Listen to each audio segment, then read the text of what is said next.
Terence, while incensed by Hollis and confused by Seth, cannot help but be overjoyed at the presence of a child during Christmas.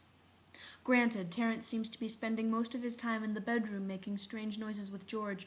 Granted that the child in question is only 2 years younger than Terence himself. Granted that Seth hasn't believed in Santa Claus for years and years. All that granted, Terence doesn't care. Seth is small and sad and prickly, and therefore almost Dickensian, aside from the bit about being prickly, George points out, which has no literary precedent, and Terence has resolved to make him less so. "It is like having a munchkin around again," the man himself points out to George, floating around the kitchen making what appear to be Christmas cookies.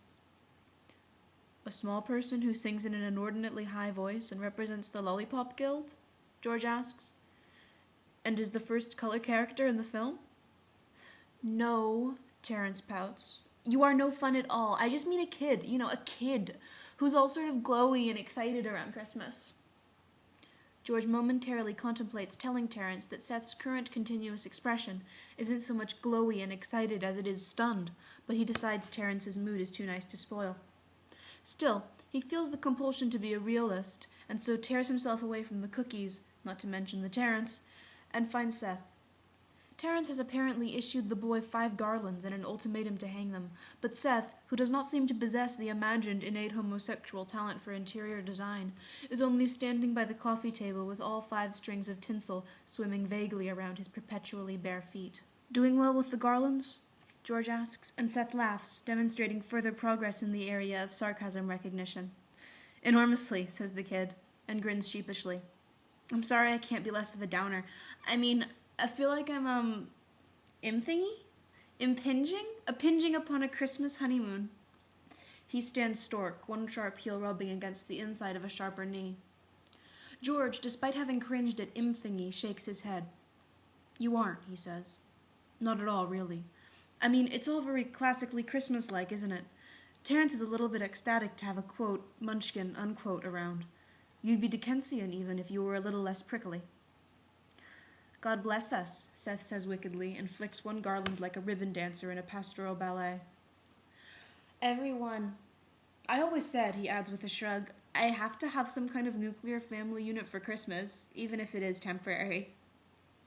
Part of George wants to tell him it doesn't have to be temporary, but most of him has just been vigorously reminded by an uprooting that everything is temporary.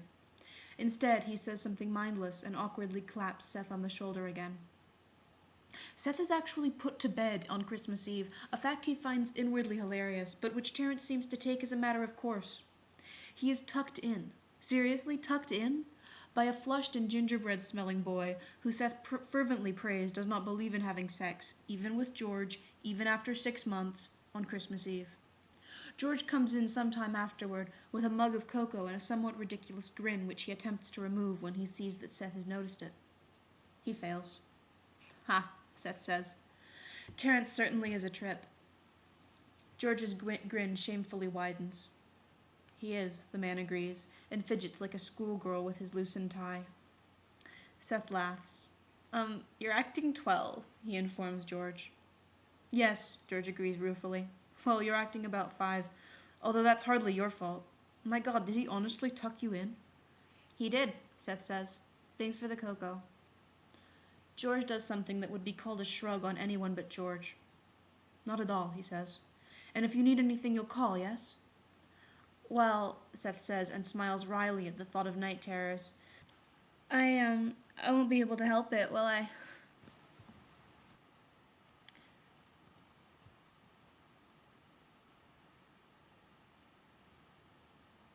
George's face softens another degree. At this rate, it might as well be cashmere. "No," he says, "I suppose not. Merry Christmas, by the way." He leaves without attempting to hug an unbound Seth, a consideration the aforementioned Seth deeply appreciates. Seth lies warm and small between the sheets for a while, more confused than happy, but something else as well, something definitely pleasant and distinctly Christmassy. Safe is better than ecstatic or madly joyful, Seth knows, and even the confusion isn't entirely unpleasant. It's just there, organically, like rocks or trees or mad youngish English teachers and their boyfriends, offering tea and cocoa and a place to sleep at night. It turns out to be an excellent Christmas.